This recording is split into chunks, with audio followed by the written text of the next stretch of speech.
How's it going? I'm Conan from Contour, and this is my little rig here. So we've just done a show in Men HX, and we were fundraising for a new space. And I just chatted to Fran, I just had to Rian about their setups and how they do their shows, and they do it all live, and they all have different ways, different equipment. And I love that, and I'm trying to kind of pull the curtain back so people can get a look at what all the hardware guys do and how it's so different, and how even with the same instruments, someone would do a completely different set or set it up completely different. And also they've got visuals, you've got, lasers, you've got all sorts of stuff thrown in there. So this is Contour's live situation? Yes, exactly. This is a bit extended. I've taken like half the studio in here, stuff I wouldn't use, but I would take out the drum machine and the 101. The analog keys here is like a brain, so that connects with the computer, and it can do all my MIDI inputting, MIDI controlling, and then sends MIDI out through to these guys, which are just kind of running on their own. This is on its own sequencer, and then I sequence the 101 from this. So it's just doing its own thing there. But yeah, you can just set that up, so I can jam in sequences on the fly, and then play back to 101, and once that's going, I can jam it out. And then I would have these guys sent into the computer, and as send and return, I have them running out to my effects units here. I only have the Space Echo here because it looks cool. It do get used, but I wouldn't bring it to shows because it's a bit delicate. But I do use the Chaos Pad a lot, which is brilliant. It's a live looper and loads of effects, and we use it for the synths and vocals. So do you use that to loop sequences that are happening on these synths? Yes, yeah. And we use it to loop all sorts. So sometimes we use backing tracks as well, which is because it's set up in a song structure, so we often have like intro, verse, chorus, and that kind of needs to be aligned. So we play the backing tracks, but then that triggers all of this stuff, so I can jam on top of it in real time using the drum machine and synths, and have my own little buzz going, kind of making stuff up on the fly, and parts that we've already rehearsed. And then Anna can loop her vocals at any stage. This is also a looper as well, and effects. So she has a mic going into this, and then she can change to her effects here and pick what she wants to use. And then this little controller here can bring it in the mix and out. And this also loops in his MIDI setup, so that's cool. The effects are MIDI'd, synced, and then her loops are synced. Yeah. And then the second looper, so we can move back and forth.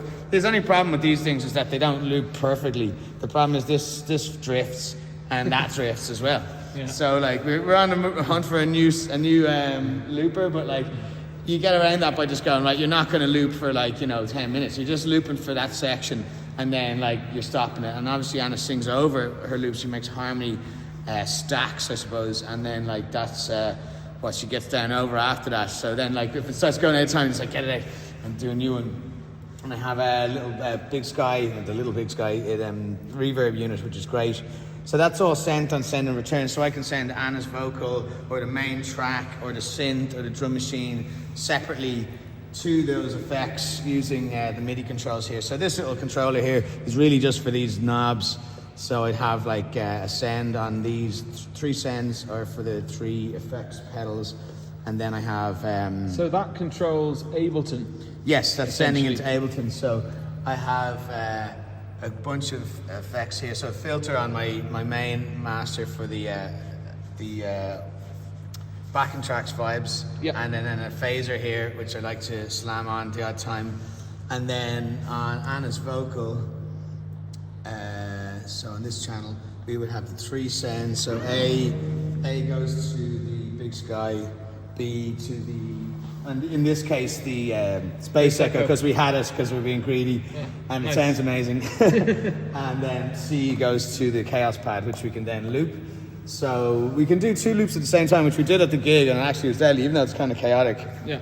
It's great crack. So at the end of a track, if we feel like, which we do in like most, like say 80% of the tracks, we'll drag out the outros, and like basically we'll loop the last 4 to 16 bars of what we're doing.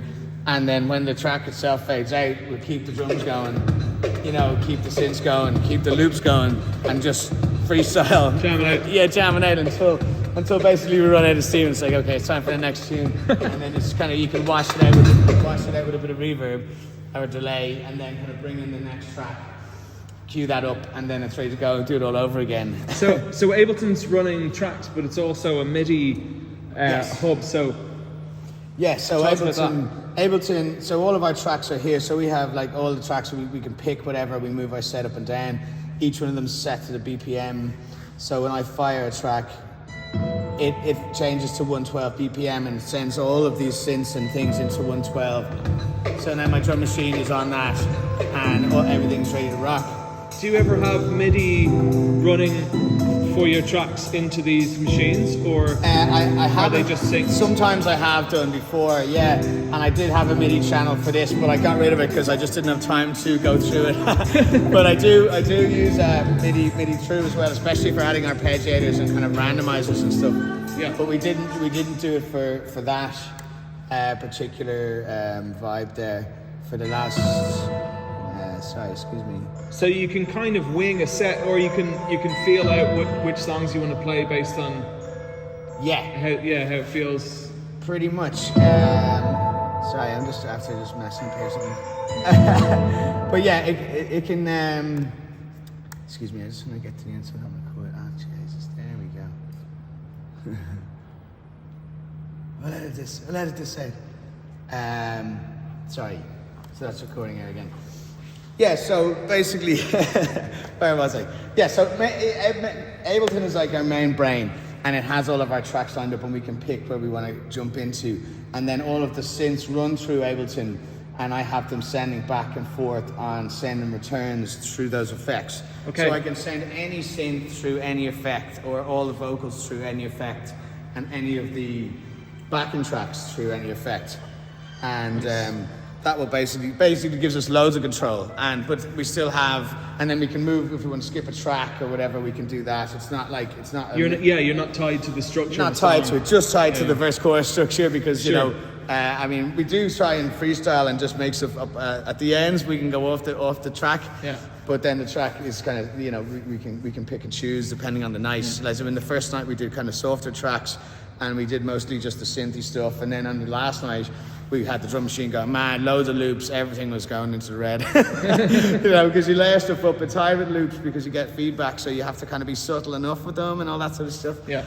And yeah, so that's the rig in here, and then also I have the Rhodes there just for when I want to have a jam. Some songs I just want to play some instruments. So I have this. We used to play the guitar, but we didn't for this setup. Rhodes into a Leslie. Rhodes covers. into Leslie Yeah. rotary speaker there. Rotating speakers in there.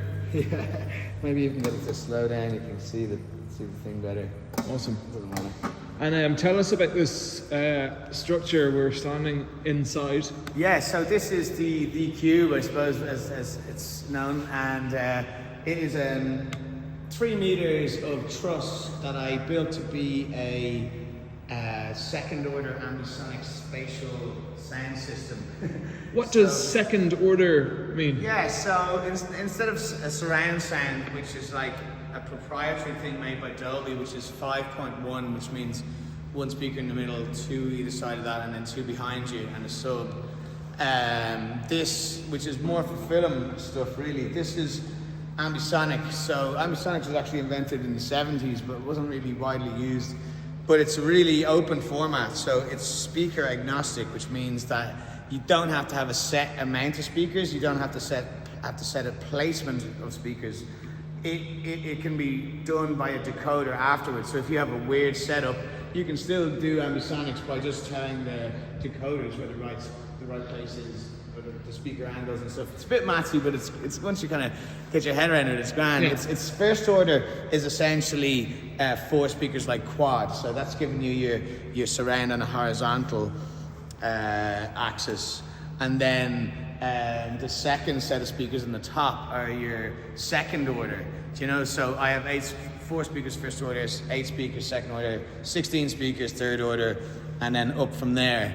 And the thing is, so once you're in second order, you have a vertical axis of rotation, so up and down, and then the horizontal as well. So you're making a sphere with two circles, one horizontal, one vertical, and then that means you can put the sound anywhere within that sphere.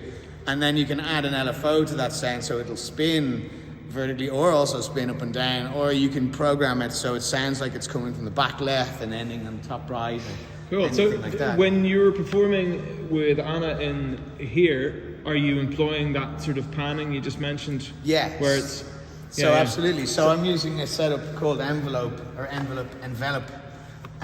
which this allows me to turn Ableton from a stereo output only into a 16 channel output. So through Max for Live, which is now bundled with Ableton, so I add in the envelope master bus and it splits into 16 channels. So therefore I get to up to 16. I'm only using 8 because I only have 8 speakers right now, and the sub I suppose is mono in 9 speakers.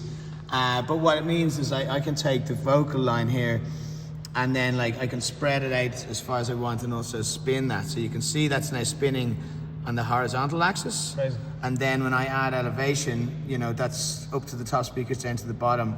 And you can also spin that axis as well. So then like you can have it spinning like up and down and around. And then so you can program that to that.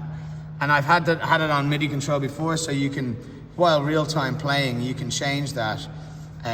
So you can place your sound wherever you want in the cube in real time, which is awesome. So the audience is essentially with you where you're performing inside this space. Yeah. So that's why we had the rig set up like this. So when we were playing last time, you could come in here to be inside. Like, you know, we had so many racks we could only give them this area, but like technically, you could be able to be right in the middle. Yeah. And that is the sweet spot. Obviously, the better thing is, like in the future, I'm hoping to add more speakers. So if you can get speakers directly above and in these kind of areas as well, you can get much more detail. It's just the limitations of size and price and everything.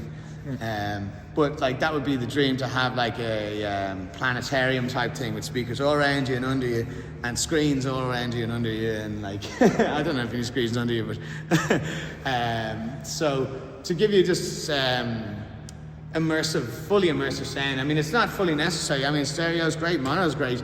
It's just nice to have the option. You know, you can do anything really, and you can do stuff that I suppose that you wouldn't have heard before, because this is brand new technology. Well, it's not. It's from the 70s, but it's only really been able to be harnessed now because things like Ableton, you can do it in a laptop, and like, you know, you don't. It's pretty accessible now. I'm finding it pretty accessible anyway. Yes.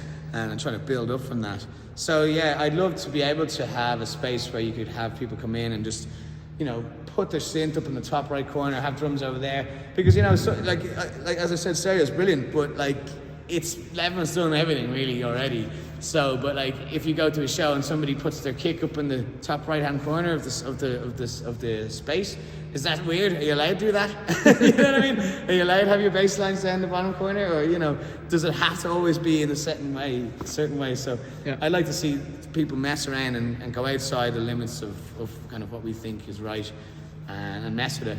But it's also just great crack, and it's really nice to be immersive. Like inside this truss we have the screen, but this was a translucent screen, so you can project onto this, and, you know, it's just like catches. It's like shit's floating in the middle of the air. We had a lot of smoke and lasers and everything, and the idea is to I'm not trying to demystify anything, but just so people can see what's going on, what we're all doing. Whereas like you sometimes go to a show and you just stand there and you don't know what's going on. You take it in, it's a lovely feeling, but you really don't know what they're doing up there or what the technicians are up to. I think technicians are underrepresented in our musical and visual society. Yeah, it's like these guys are going around, just scurrying around doing all the work with big things, keys hanging off them a lot of the time. It's really weighing them down. But these guys are like makes everything work basically, and like I love that, to celebrate that, the wiring and all that, you know. So that's kind of the crack. Awesome.